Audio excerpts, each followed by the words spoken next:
Hi, Bloody Recapped here. Today I'm going to explain drama movie, Another Mother's Son. Keep your eyes open and stay focused. The Channel Islands, 1942, the only place in Great Britain captured by the Nazis. On Hitler's orders, Englishmen not born on this land were deported along with their families. Men captured in Europe were taken to the islands and forced to work. Movie based on real story. Unwanted Englishmen, as well as those who did not please the Nazis, are sent away on ferries from the islands. Louise says goodbye to her friend and then goes to her son Billy's boss and asks him for a raise so he won't be deported. Louise reminds him how she used to bring him groceries and he agrees. When they return home, they want to have a drink to relieve some of the stress. A Nazi march is heard outside. A little later, Ivy lets her 12-year-old son Rex go for a walk outside. The women are discussing what news there is from those who have already left, but there is hardly any. Meanwhile, Rex arrives at the mine where the Nazis are forcing mans to work. Louise has already discovered he is missing and goes after him. He watches in horror as the man, fallen from powerlessness, is simply killed. Louise leads Rex away and they run off, while drag the body to the truck. A little later, the women stroll along the beach and see a girl kissing a Nazi. They denounce it and dream of a cup of tea. But at home, Louise receives sad news. Postman brings her the news that her son is dead. After the funeral, in the late evening, Louise sells food to the townspeople. In the street, the march can be heard again. The Nazis lead the prisoners, and the women take the apples and rush into the crowd to feed the poor people. The Nazi chases them away and they return to the store. Louise goes to her son's room and looks at his photographs. The Nazis count the mine workers, and one of the soldiers taunts the workers with a sausage. He throws it, and a fight breaks out. One of the men manages to put the tidbit in his mouth and is brought back into the ranks. They leave, but it turns out they didn't notice the absence of one worker who hid behind a rock and then went on the run. He finds shelter from the rain, but is attacked from behind. The fight continues until the men recognize the Russians and each other. Rene brings apples, but as soon as he sees the second one, he immediately leaves. He offers to pick up the second man, but Louisa refuses. When she comes ashore, she sees women piled around German bodies, and her landlady makes her think, and at night Louise comes to Rene. They make arrangements, and he brings a man to her store. She invites him into the house and gives him food. He tries to speak to her in English, but she hears only a set of words. She sends him to the bathroom and gives him the last bit of soap. Louise goes to get his things and hears him crying in the bathroom. When she opens the door, she sees scars on his back, healed with severe pain.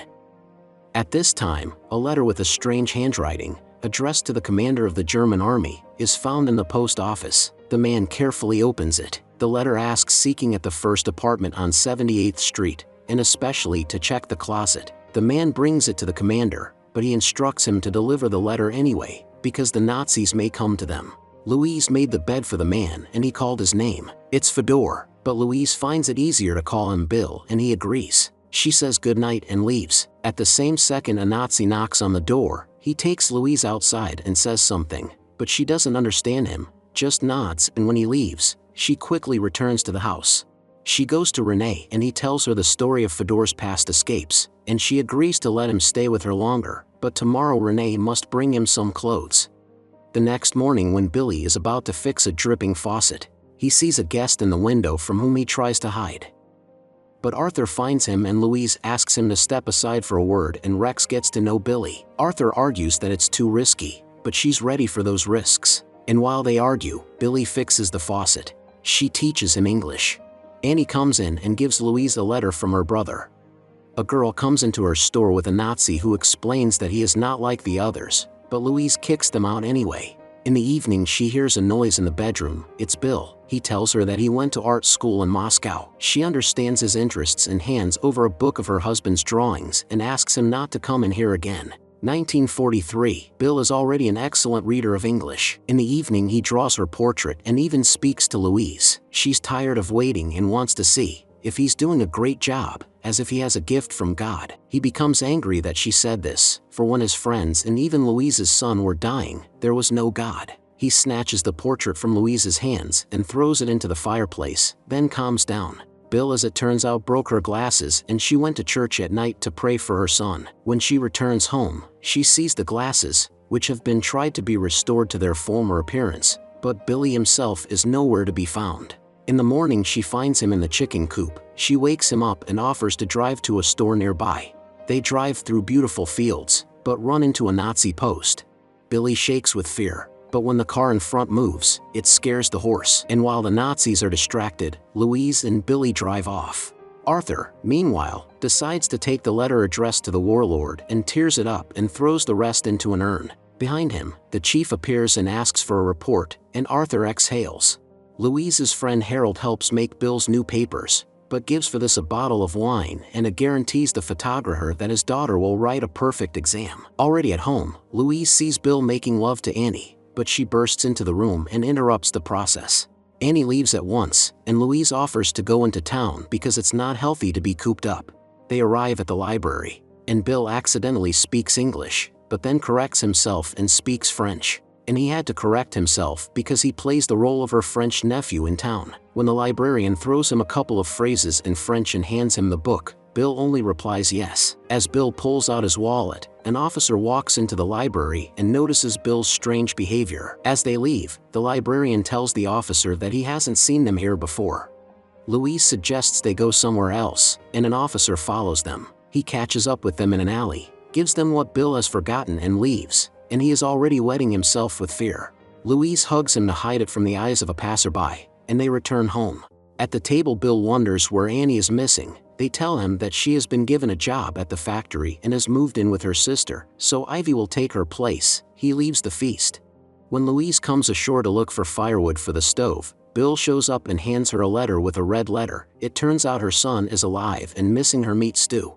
They are celebrating Christmas and suggest Bill sing in Russian while Rex plays the piano. There is a knock at the door. It's the Nazis. Bill is hiding in the henhouse, and they heard someone singing in Russian, so they want to search the house.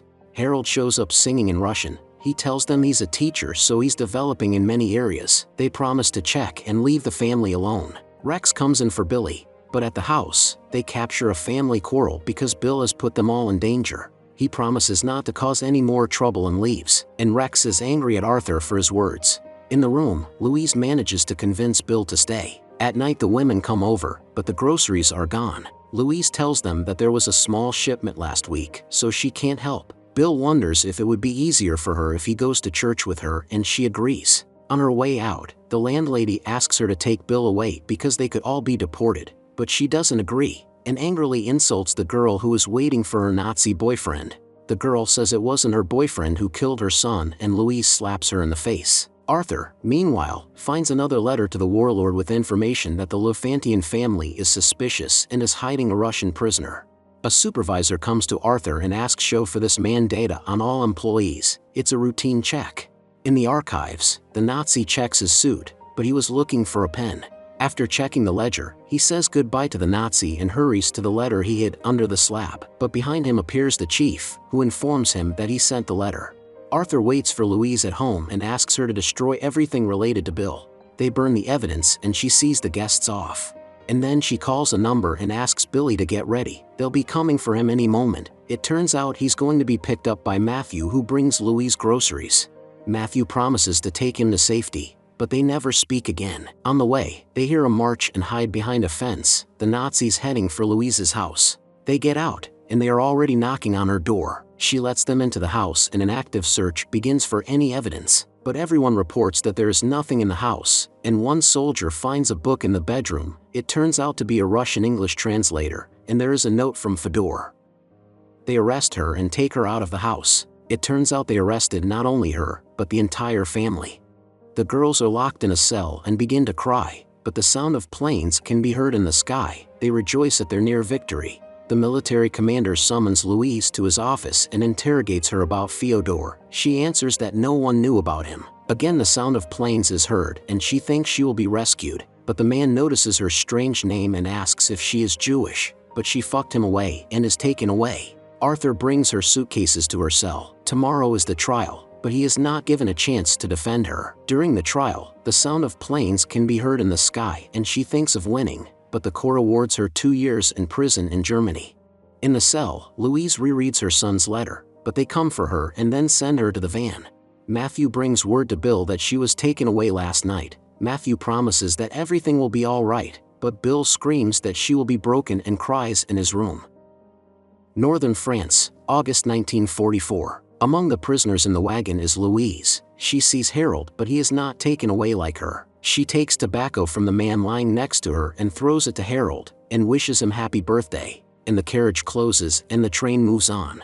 May 9, 1945. The bells can be heard ringing. On the shore, Ivy is watching the military clear the shore and Arthur runs up to her. He reports that Harold is alive and will be brought to the hospital on Friday. A Russian soldier reads out the names of those who should be taken up to the ferry, and in line is Fyodor. When his name sounds, he goes up to the ferry.